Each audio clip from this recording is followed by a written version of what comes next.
Thank you, President. My question is for the Minister for Local Government. When it comes to regional rates policy, governments of either colour have issued reports, reviews and recommendations, but really very little action. Last Saturday's edition of the Sunraysia Daily, the editor wrote a column where he spoke about his sister who lives in Box Hill. Her property is worth twice as much as his property on the outskirts of Mildura, yet she pays half the rates. So a person with a modest property in the most isolated part of the state is paying at least twice the rates of others closer to Melbourne. This is the definition of a broken system. What assurance can the government's latest review give us that there will finally be some economic equity for our ratepayers in the regions? Minister Leane. And can I thank Ms Patten for the question, and thank you for the call, President. As far as giving guarantees, Ms Patten, I've said before, it's a fraught thing for any minister to give a guarantee about anything, but I do appreciate the question. And let us say comparing properties of same value or more value in different councils does not provide an accurate comparison, as it's up to each council to set rates each year within the mandated rate cap based on the services and infrastructure needs of their community. And councils use property values to apportion the council's rates payable by each individual property in their municipality.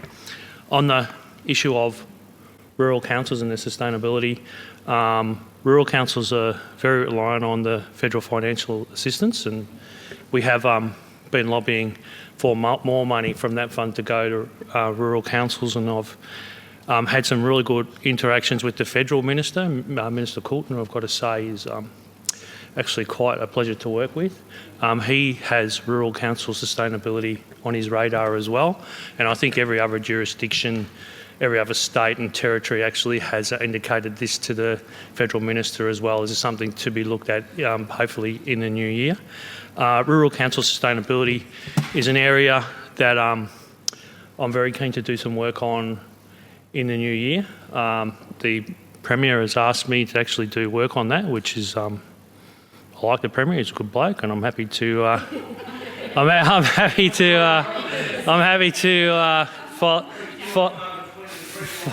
follow his instructions. So I think there's some good work we can do, and I really take Ms Patten's point around. I have had a number of meetings with Rural Councils Victoria, the representative group, and they've said to me, please, no more reviews, no more put the chamber on notice, no references to committees.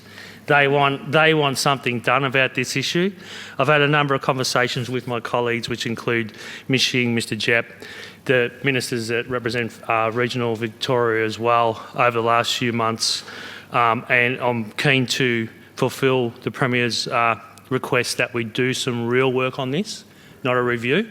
It is an issue. I've had a number of conversations with rural councils, and when you take into the rural councils in the northeast, it's been through the bushfires and then the COVID this year.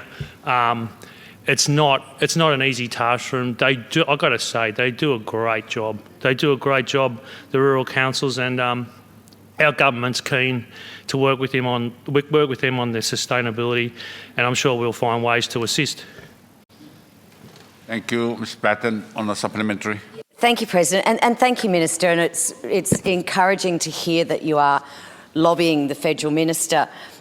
But again, I think it sort of went back to, well, councils need to weigh this up. And I with my new colleague Ali Cupper, who's been on local government for many years in Mildura, as she pointed out, that it's a really difficult choice that they can either sort of they either put up their rates or they cut their services. And I think you did allude to that, but it's. What she was pointing out to me is that there is a simple change that could be made to the formula for the distribution of those federal assistance grants, and that we as a state government could actually just turn the dial slightly. And so I guess I'm asking, would you finally look at taking that step? Mr Leane. Thank Ms Patten for a question. As I stated, I think the issue is that obviously it's a federal fund. It does get administered by the state, but There is a requirement that there's a minimum payment to each council.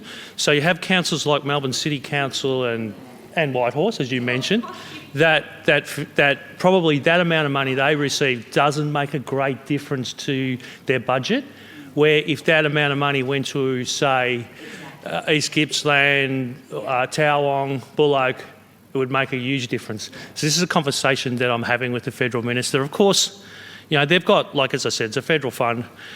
We've lobbied for more in that fund, but of course they have to have parameters around it as well, being a federal fund. But I think that's the sort of conversation that, as I said, most states and territories have really got their eye. This is a national issue. So, and as I said, really keen to work in this area and happy to get any advice from anyone that's keen to give it to me on this. Thank you.